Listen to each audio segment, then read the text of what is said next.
est un devoir citoyen. Inscrivons-nous sur les listes électorales. Ceci est un message d'Équinoxe Télévision.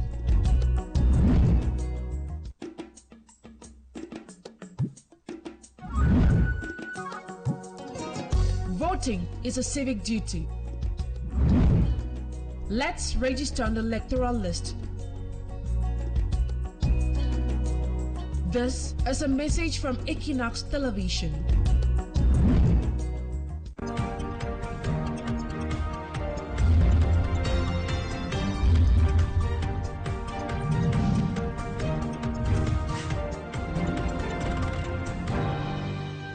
Madame, Monsieur, bonsoir et bienvenue au 20h Bilingue sur Équinoxe Télévision. Good evening from Armstrong Sanda. Bonsoir la Flessigne. Good evening ladies and gentlemen. Thanks for joining Equinoxe Television on our evening edition of news in French and English. We're glad you are there with us tonight. We shall be taking you to major stories. On top of these stories is insecurity in Limbe in the Fako division of the Southwest region. The search in insecurity in the seaside resort city of the Southwest region has raised concerns and questions on the effectiveness of security agencies across the city. The recent incidents across Limbe includes the killing of a business tycoon, the assassination of a mother of two, and attacks on commercial motorbikes and taxi drivers across Limbe. While questions continue to rise, some are asking if Limbe's growth as an industrial hub is a problem. Limbe is host to the Lone National Oil Refinery Corporation, Sonaral, and the Cameroon Development Corporation. In this edition of the news, we take you to the contemporary challenges, especially on the security domain of the city of Limbe. Also in this edition of the news, the assassination or the killing of a 25-year-old Iliaso, a man in Gawabula in the east region of Cameroon, has raised major concerns. Local inhabitants are asking for security authorities to dig deep into the assassination. These stories and more will be yours in this edition of the news. À la une de ce journal, l'insécurité, une menace qui plane sur la tenue des échéances électorales dans plusieurs régions du Cameroun. Les acteurs du processus électoral alertent sur les conséquences des crises sécuritaires sur les prochaines élections législatives, notamment dans la région de l'extrême nord du Cameroun. Ces derniers appellent à des mesures anticipées pour garantir un scrutin sécurisé. C'est un reportage à suivre dans ce journal. Également dans ce journal, valoriser la certification pour renforcer la compétitivité des produits camerounais. C'est l'objectif du ministère des Petites et Moyennes Entreprises, de l'économie sociale et de l'artisanat.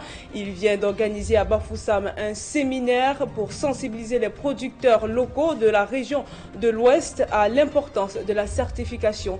Nous verrons tout cela dans ce journal. C'est tout pour les titres.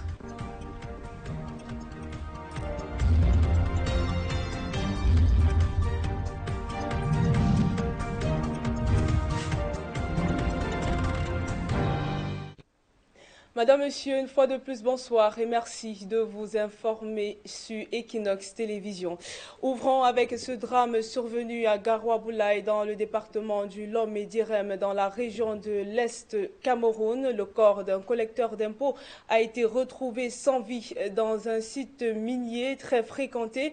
Les circonstances exactes de son décès sont encore inconnues. La famille de la victime est sous le choc. C'est un reportage signé Benjamin Sam. Consternation au quartier Sapalville à Gawabula. Le corps sans vie du jeune collecteur et berger Alim Yatsou, retrouvé au chantier d'or de Bamboukou après le village Zamboy. Ilias est un berger à Zambé-Borongo et comme il avait trouvé une femme pour se marier, il est allé à Zamboy retrouver son frère qui avait un trou d'or là-bas, qui lui a donné un espace pour travailler, pour exploiter. Et c'est comme ça qu'il travaille là-bas. Il a fait 3 jours là-bas. À la recherche des causes de cette mort suspecte, le chef du village et ses notables de Zamboy ont été pris à partie par la population. C'est le matin qu'ils ont constaté que le frère n'était pas rentré. Et c'est comme ça qu'ils ont commencé à chercher partout, ils ont fait les recherches. Ils sont allés voir le chef, ils dit qu'ils n'ont pas vu leur frère. Ils ont dit qu'ils vont tuer le chef, ils ont réclamé. Et la population s'est révoltée pour tuer le chef. C'est comme ça la famille du dauphin et les flécheurs ont assuré la sécurité du chef pour l'amener à la gendarmerie. Le jeune Alim Yatsou, âgé de 25 ans, préparait son mariage et s'était rendu au chantier Zamboy se faire un peu d'argent. Sur son corps, l'on a retrouvé sa carte nationale d'identité, un téléphone portable et une balance d'achat. La famille du défunt réclame justice. Toute la famille de Iliassou demande que la justice soit faite selon la loi. Il ne laisse pas l'affaire comme ça. Il veut que l'affaire aille jusqu'à la fin. On veut découvrir, on va voir le chef et les gens qui ont tué Iliassou. Même s'il était un animal, on n'est pas d'accord sur ça. Donc, tout ce que je veux savoir, on veut seulement voir les gens à la justice. Une enquête a été ouverte par la gendarmerie de Gawabula. Le chef et ses notables ont été interpellés pour besoin d'enquête. En attendant, c'est la tristesse sur les visages des membres de la famille d'Alim. Le Cameroun a perdu une légende du football. Emmanuel Koundé, ancien capitaine des Lions indomptables, a rendu l'âme à 68 ans. Ses anciens coéquipiers se souviennent d'un footballeur talentueux et appliqué. Ils partagent souvenirs et anecdotes dans ce reportage que signe Élisée Pogba et Axirel. Emmanuel Koundé, on va dire un capitaine heureux cet après-midi avec... Emmanuel Koundé décède au moment où on attendait le moins. L'ancien lion indomptable préparait plusieurs événements sportifs, notamment le 35e anniversaire le 8 juin prochain de l'épopée des lions indomptables à la Coupe du Monde 1990. On se projetait sur l'activité du 17 à Bachenga, sur l'activité du 7-8 juin à Douala. Et ce matin, on m'appelle très tôt pour me dire que ton ami est parti. C'est triste, c'est choquant, je ne sais même pas quel mot je peux utiliser. Tu te réveilles le matin à 6h30, on t'appelle parce que tu as perdu un ami. Défenseur central et parfois milieu de terrain, Emmanuel Koundé se distinguait par sa stature. Quelques petites anecdotes rythmaient son vécu au sein des Lions indomptables. J'ai chambré en lui disant que tu as raté le penalty en cours de match et puis la Côte d'Ivoire nous élimine au tir au but. Et il me dit mais alors tu as oublié le penalty que j'ai marqué en Coupe du Monde en quart de finale. C'était un penalty décisif. Et puis il est revenu, je suis revenu, oui, tu as raison, prends une bière.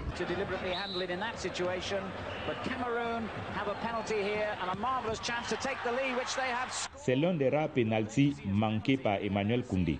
L'ex-footballeur était particulièrement habile dans les coups de pied arrêtés. Sur pénalty, il offre la CAN 1988 au Cameroun. En 1990, il tire le coup franc qui conduit au but légendaire de François Omambiik contre l'Argentine. Contre l'Angleterre dans la même compétition, il égalise sur pénalty alors que le Cameroun était mené 0 but contre 1. Nyamoro, comme on l'appelait chez les Lions, était le père protecteur de ses coéquipiers. En 1986 en Égypte, on avait constaté que notre frère Omambiik avait une fissure à l'os qui ne pouvait pas faire la compétition. Je l'ai senti tout de suite près de Omambiik, vraiment le soutenir parce que ce n'était pas facile.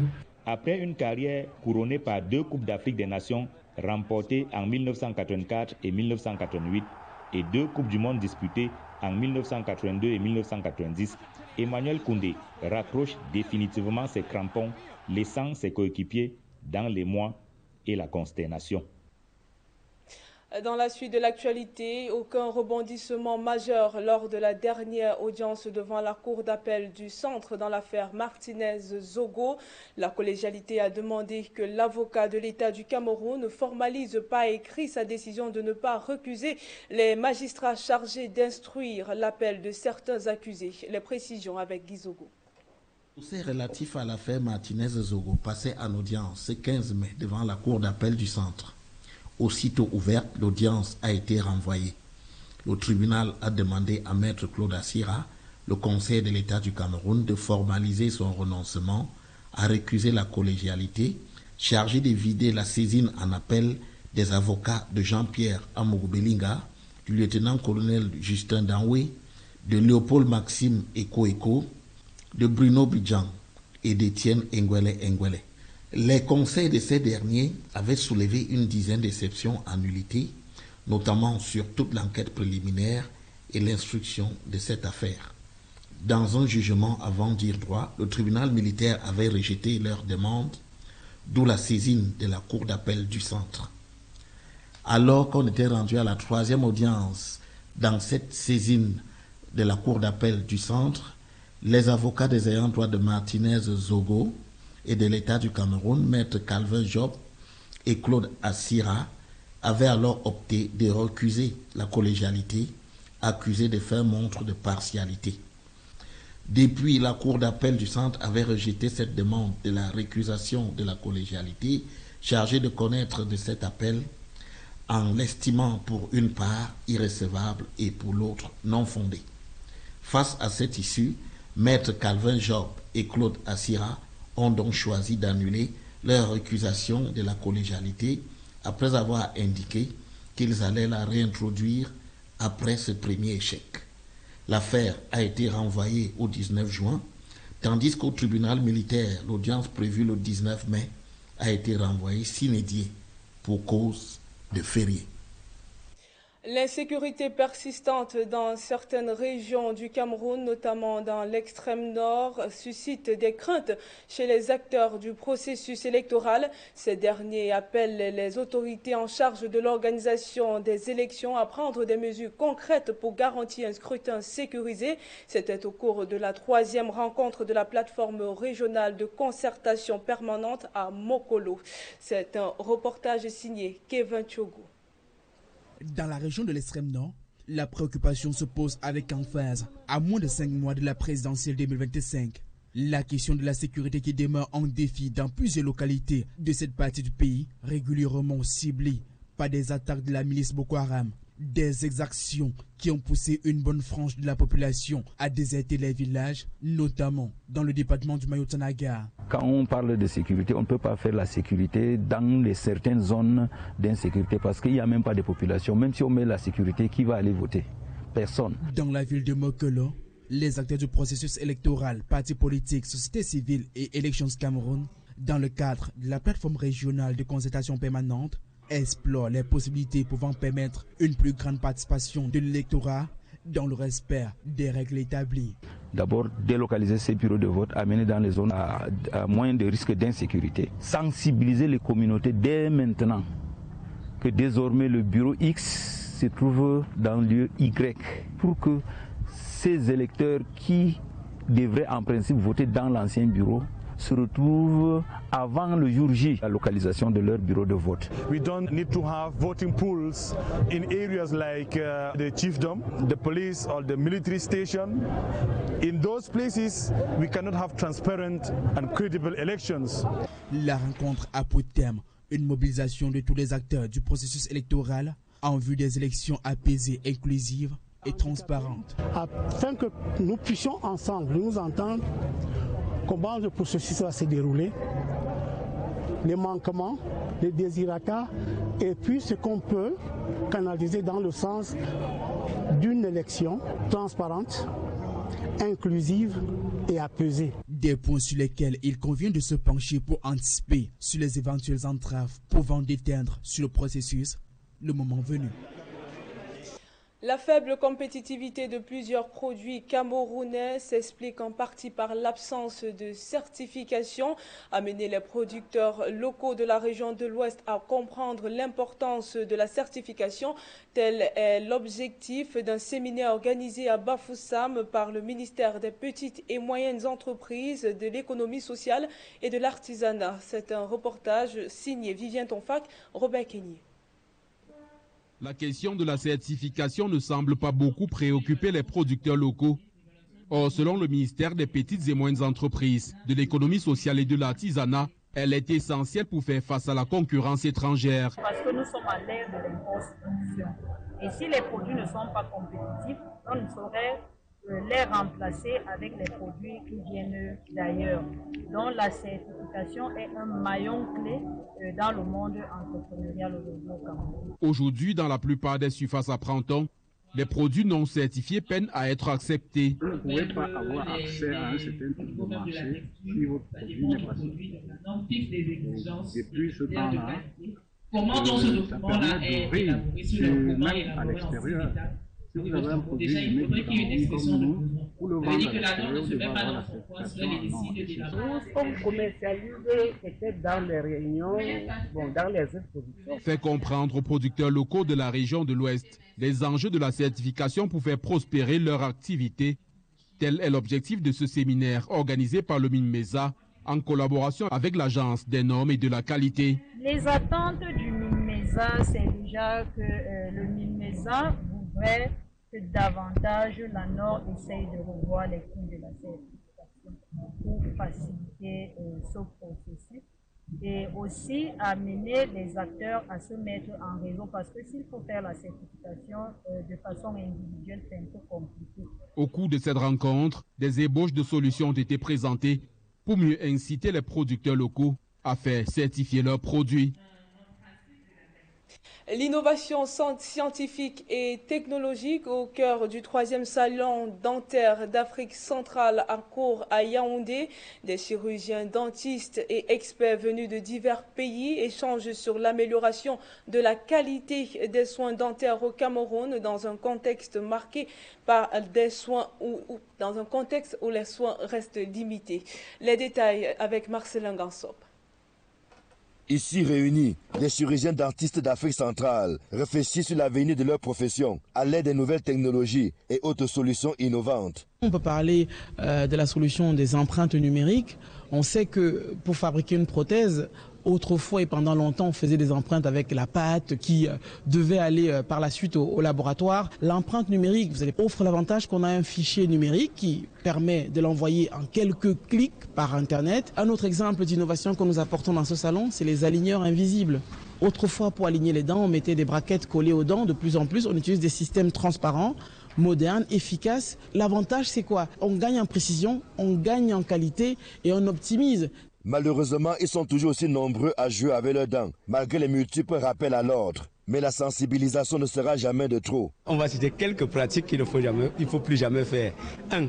Ouvrir des bouteilles avec ses dents. 2. Quand nous avons mal, n'utilisons pas de l'acide pour mettre sur les dents, parce que ça crée beaucoup de dangers. 3e chose qu'il ne faut jamais faire, quand on n'a pas de l'argent pour acheter une pâte dentifrice, n'utilisons pas le savon de ménage pour nous brosser avec. Les nouvelles innovations au service de la santé bucco-dentaire. Tel est le thème de ce 3e salon dentaire d'Afrique centrale. Il est question de promouvoir une médecine bucco-dentaire moderne, éthique et inclusive au bénéfice des populations. Mais à quel prix? La plus grande difficulté, c'était et reste encore la possibilité d'offrir ces soins de qualité dans les zones reculées. Si l'État pouvait mettre à disposition peut-être des caravanes mobiles avec des voitures équipées, là, on ferait encore mieux. Qu'est-ce qui fait aussi que les coûts peuvent être importants? C'est la rareté.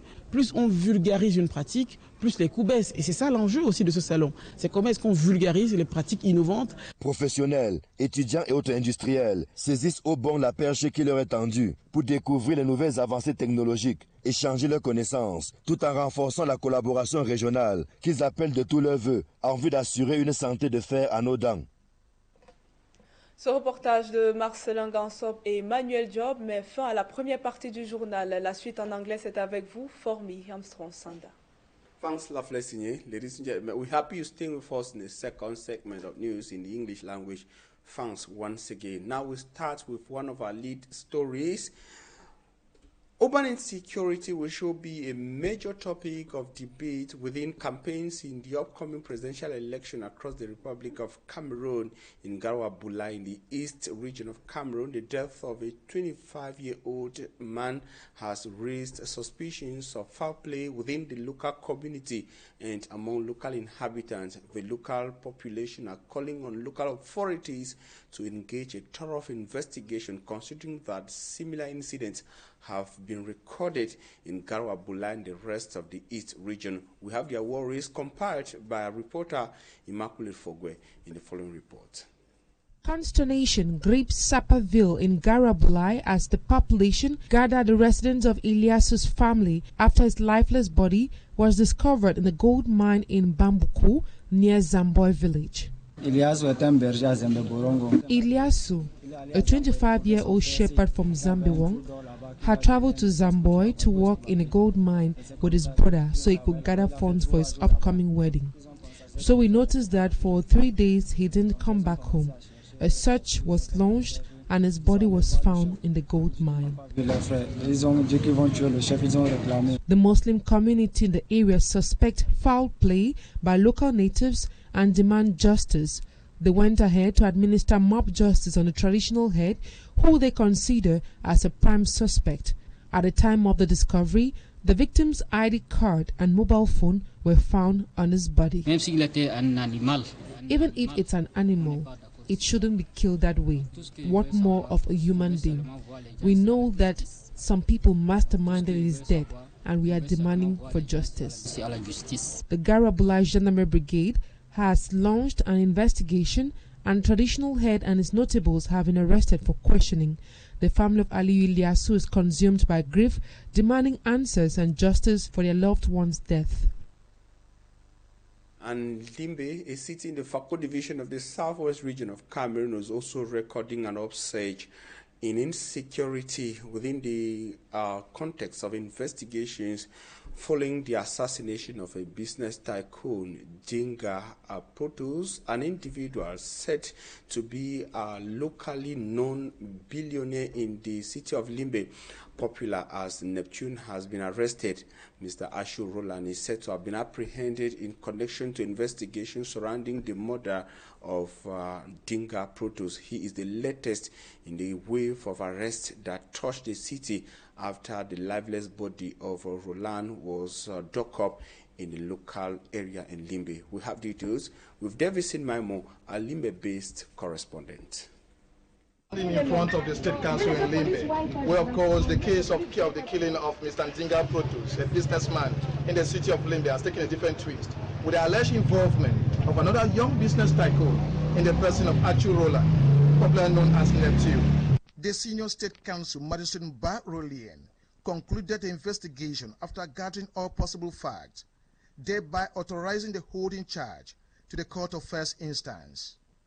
The commencement of the preliminary investigation by Magistrate Kengo Frederick was later adjourned to Wednesday, May 21, 2025.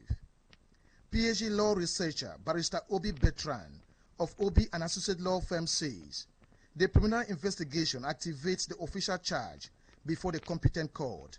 And at the end of the PI, that is preliminary investigation, if the examining magistrate find them guilty, they will now be charged officially before the court as accused persons. The barrister and law researcher note that life imprisonment or the death penalty hangs over the suspect if found guilty. If they are found guilty, the offense is capital murder 276 because there was premeditation.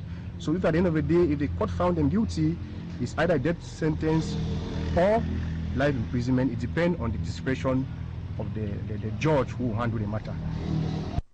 Sources say one of the culprits testified that they were promised 35 million CFA francs by Che Roland to collect Ndinga Protos' land document and take away his life. Another source alleged that Ndinga Protos' grave was dug on Che Roland's piece of land, which is a reason for his arrest. With stories from so many sources, even within, authorities in Limbe are calling on the population to be calm. The people of Limbe are finger crossed, all waiting and praying that justice should actually take its course. I'm Davison Maimo for Equinoxe Television, live in the seaside resort city of Limbe. And we stay with Davison Maimo in the seaside resort city of Limbe, where a surge in insecurity has raised concerns among local inhabitants on the effectiveness of security agencies within the city. Besides the killing of billionaire Dinga Protos, there was also the reported assassination of a 30-year-old mother of three and repeated attacks on commercial motorbike riders and taxis across the city of Limbe. The VC Memo in the following report asked questions on if the industrial nature of Limbe that is the host to the lone National Oil Refinery Corporation in Cameroon, Sonaral, and the Cameroon Development Corporation, CDC, is a threat to the security of inhabitants of the city. His report. The seaside resort city of Limbe, known for its scenic beauty and reputation as a town of friendship, faces a harsh reality. Despite being one of the most protected cities in Cameroon, with multitude of defense and security agencies, Limbe's streets have become a battleground for men of the underworld. Recent incidents and the stabbing of several motorcycle taxi riders at night have exposed vulnerabilities in the city's security system. Given Limbe's unique position as a divisional headquarters, hosting the regional capital, key regional delegations, and the National Oil Refinery Sonora, its security challenges are particularly significant. Limbe hosts a plethora of defense and security agencies, including the headquarters of the Elite Force de B, Specialized Infantry Marine Commandos at the Songo, Gendarmerie Company, and the Special Rapid Intervention Unit of the Police SC. The city's security is further fortified by additional units stationed nearby, such as the Special Amphibious Battalion in Tiko, the 21st Motorized Infantry Battalion in Boya, and the B Delta at Idinal, all ready to provide quick responses when needed. Experts believe the strategic positioning of the Defense and Security Unit has contributed to Limbe being relatively less affected by the ongoing Anglophone crisis. However, despite this extensive security presence, recent violent incidents have raised concerns about its effectiveness. Residents question whether the city's security presence is merely a facade. The people of Limbe are calling on the administration and security agencies to redouble their effort to restore safety and security to the city. Indeed, we have more reasons to think that urban insecurity will constitute a major concern within campaigns in the upcoming presidential election in Cameroon. Besides the east, the southwest, the Adamawa region of Cameroon is also preoccupied, or rather being rocked by insecurity, and it is preoccupying to local authorities within the context of the Adamawa Regional Council session. That is grouping officials of the Adamawa Regional Council in Gaoundéré. Insecurity was top on the menu. They analyzed efforts being made by the government of Cameroon, but the persistence of insecurity also in the course of that 16th Ordinary Council session of the region. Budget was voted for the development of the Adamawa region. An analysis is done by reporter Malak Glory.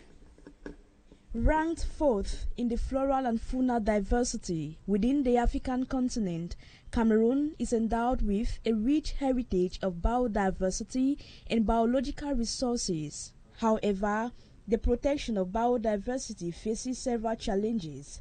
Challenges are diverse. I think the first one is knowledge, and also what we have the problem of finance. Cameroon has the ambition, but this ambition have to follow with the means of implementation of a national strategy and action plan. With significant consequences for the well-being of both people and the country's economy, the Ministry of Agriculture, Nature Protection and Sustainable Development, along with various stakeholders, are brainstorming on ways to manage these constraints. Working on biodiversity in Cameroon is not only the problem of the government. We have also civil society, local communities, indigenous people. This is the objective of a two-day workshop held in Douala, attended by the Regional Delegate of Environment and Nature Protection for the Littoral Region. We have the inclusive approach to see how we can put on board all those stakeholders, and we think it is important for each of them to see which action can be planned. During the stakeholders consultation workshop, the activities and the actions aligned with the national biodiversity objectives were defined. We are now at Douala for the consultation of stakeholders from littoral, west, northwest and southern regions, and after this step we will organize another consultation for the far north. Will help us to consult stakeholders in Adamawa region, far north and the north. Combating deforestation, habitat destruction, and supporting sustainable practices can help conserve biodiversity and mitigate environmental impacts. We're sorry for that mix-up. We shall be coming back to the report done on insecurity in the Adamawa region of Cameroon as outlined by Gawabula or the Adamawa regional councillors in the course of the 16th Ordinary Council session in Gawabula in subsequent editions of News on Équinoxe television. But that was rather our reporter is here, Lucy Liengu, talking on efforts to conserve biodiversity in Cameroon. And now we move on to politics to say that Honorable Jean-Michel Ninchu, an ally of Professor Maurice Kamto, national president of the Cameroon Renaissance Movement's political party, has fired back at Minister Grégoire Owona, who is Cameroon's Minister of Labour and Social Security and also a CPDM party key official, for indicating that the chances of Professor Maurice Kamto's candidacy to be accepted in the 2025 presidential election are slim. Honorable Jean-Michel Ninchu accuses Grégoire Owona, minister in Cameroon, of taking himself or imposing upon him the responsibilities of the Constitutional Council in Cameroon. The report is compiled by reporter Innocent.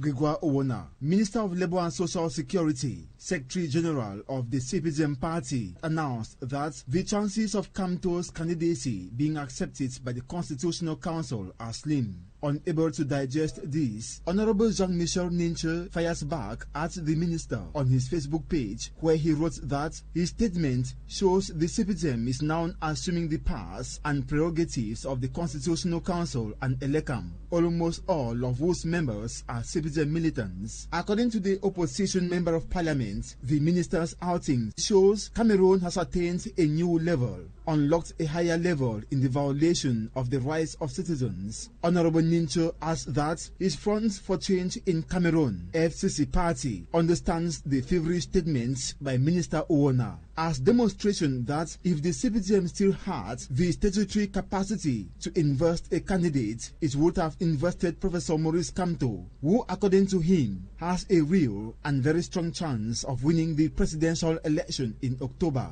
In another statement, the MP says the statement of Minister Owona reveals that the CPDM party that has greatly contributed to the destruction and bankruptcy of Cameroon for 4 decades is finally coming out in confirmation of what the political opposition and the civil society have long denounced, namely its stronghold on the electoral processes. Honorable Ninchu reminds the Political Alliance for Change (APC) was launched to assemble organizations and citizens who are convinced, like them and like the CPDM Secretary General Grégoire Owona, known that Maurice Kamto is the future president Cameroon needs. Honorable Jean-Michel Ninchu concludes by saying Minister Grégoire Owona, his cronies and sponsors must know the people are ready to claim and maintain their sovereignty, and that Owona's CPDM party and the administration that supports it must read the signs of history and return to the right side while they still have the time.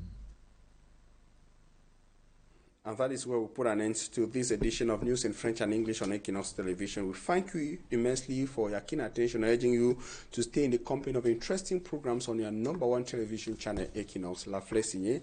Thanks for being with me. Have a nice evening. Have a nice evening. Fabien Sanda. Madame, Monsieur, c'est la fin du journal. Merci pour votre attention. Restez sur Equinoxe Télévision. Les programmes se poursuivent. Passez d'avance une très belle soirée, un très beau week-end.